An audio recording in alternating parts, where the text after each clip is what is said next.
1862. For 2 years, the United States of America has been engaged in bloody civil war. The Union had believed this war would be over quickly, but they met with disaster at Richmond. General Robert E. Lee defeats the Union at Richmond and drives them away from the Confederate capital. Union morale is low, and support for the war and for Lincoln is dwindling, and there is even the threat that Britain and France, who are major importers of southern cotton, will intervene on the south side if the war continues to go badly. Lincoln needs a way to keep Europe out of the war, and Lincoln would soon draw up the Emancipation Proclamation, which would make the Civil War now a war to end slavery, but to enact it now would seem like an act of desperation. He needs a victory to enact it. He would soon get his chance for victories. In September of that year, Lee and his Army of Northern Virginia go on the offensive and cross the Potomac River into Maryland. Lee's army camps at the town of Frederick, and here Lee issues his orders to his officers. His plan calls for his army to spread across Maryland and capture several towns, one of which being Harper's Ferry. The Confederates abandon Frederick, and on the 13th, the Union discovers the camp, and here 2 Union soldiers would discover Lee's plans wrapped around 3 cigars. They are immediately brought to General McClellan. With this knowledge, he now knows exactly where Lee's army is, and with this knowledge, he hopes to break the Confederate army and end the war. The next day, the Union attacks General D.H. Hill's division stationed on South Mountain. After a few hours, the Confederates are driven off the hill. While it's a good morale booster, this victory slows the Union down, giving the Confederates enough time to capture Harper's Ferry, along with its 12,000-strong garrison. But Lee now knows his army is in trouble. He quickly orders his army to regroup at Sharpsburg to form a defensive line. On the 15th, Lee deploys his army along a low ridge behind Antietam Creek, with Jackson in command of the northern flank and Longstreet the south. While a strong defensive point, if he needed to retreat, he only had one bridge back across the Potomac. The Confederates numbered 38,194 guns. On the 15th and 16th, the Union Army arrives and deploys for battle. To the north, Hooker's 1st Corps, Mansfield's 12th Corps, Franklin's 6th Corps, and Sumner's 2nd Corps cross the Antietam Creek at the North Crossing and ready to strike the Confederate flank that was secured by the Cornfield, Westwoods, and the Dunker Church. Porter's 5th Corps would consolidate at the Middle Crossing. Burnside's 9th Corps gets in position at the South Crossing of the creek. The Union in total number 87,275 guns, but poor coordination and poor planning and unclear orders due to McClellan, the Union will be unable to exploit their numerical advantage. The next day, the 17th, the battle would begin.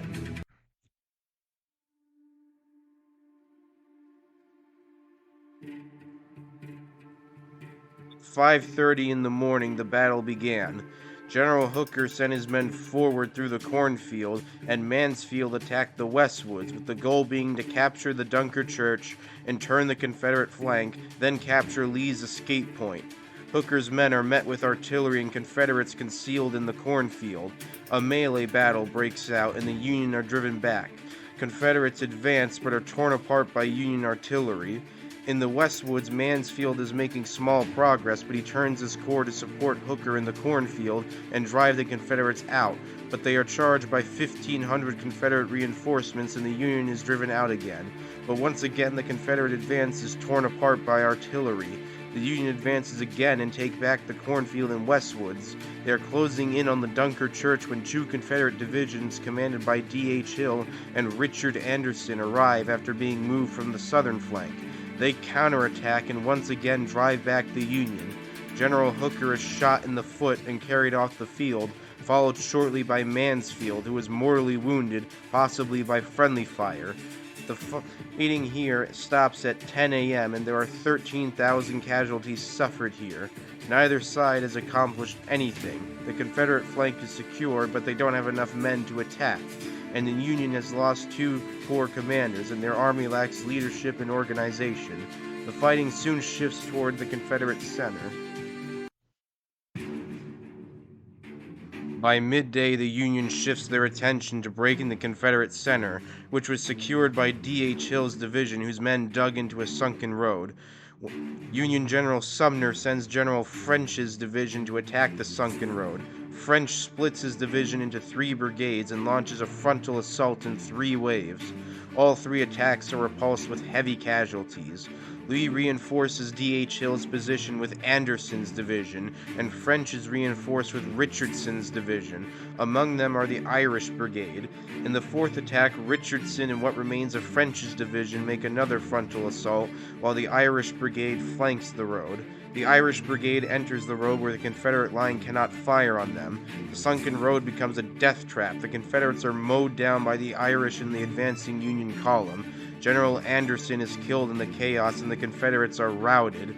The Union presses on, but Richardson is killed and the advance stalls.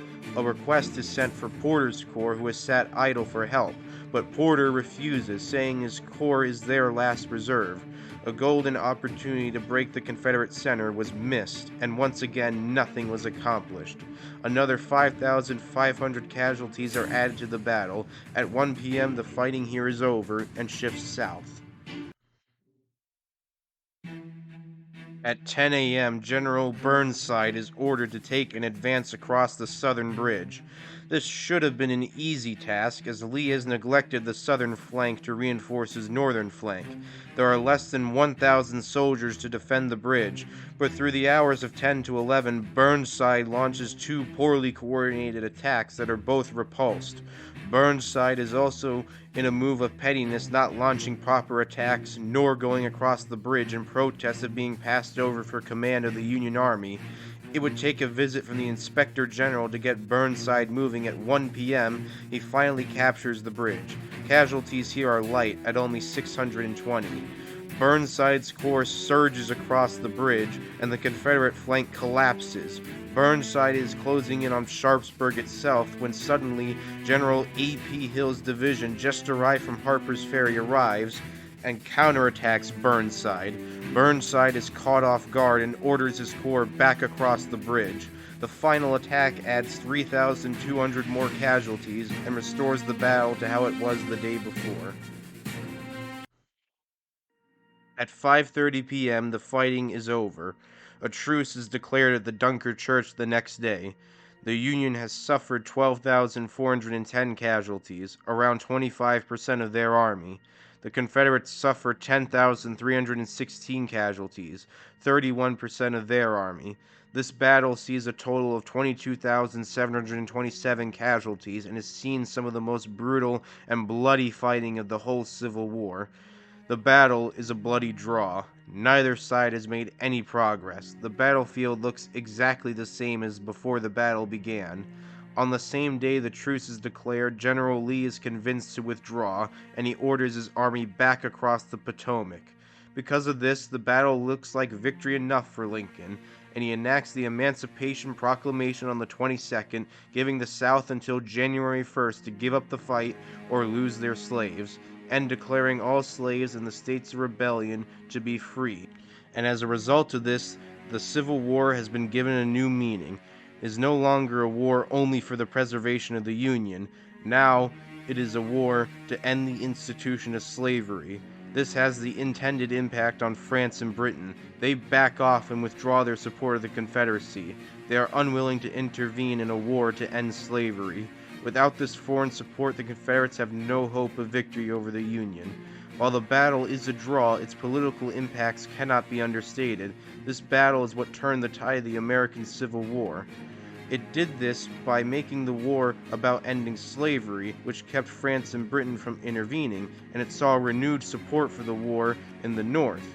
Had this battle not occurred, or had the battle been a loss for the Union, France and Britain would have most likely intervened on the South side, forcing a negotiated peace between the Confederacy and the Union, leading to the Union being divided for the foreseeable future, and the continuation of slavery. But because of this battle, Lincoln was able to enact the Emancipation Proclamation, which kept Europe out of the war, and ensured that the Confederacy would not get their foreign support, and ensure that the Union would go on to win the Civil War and end slavery.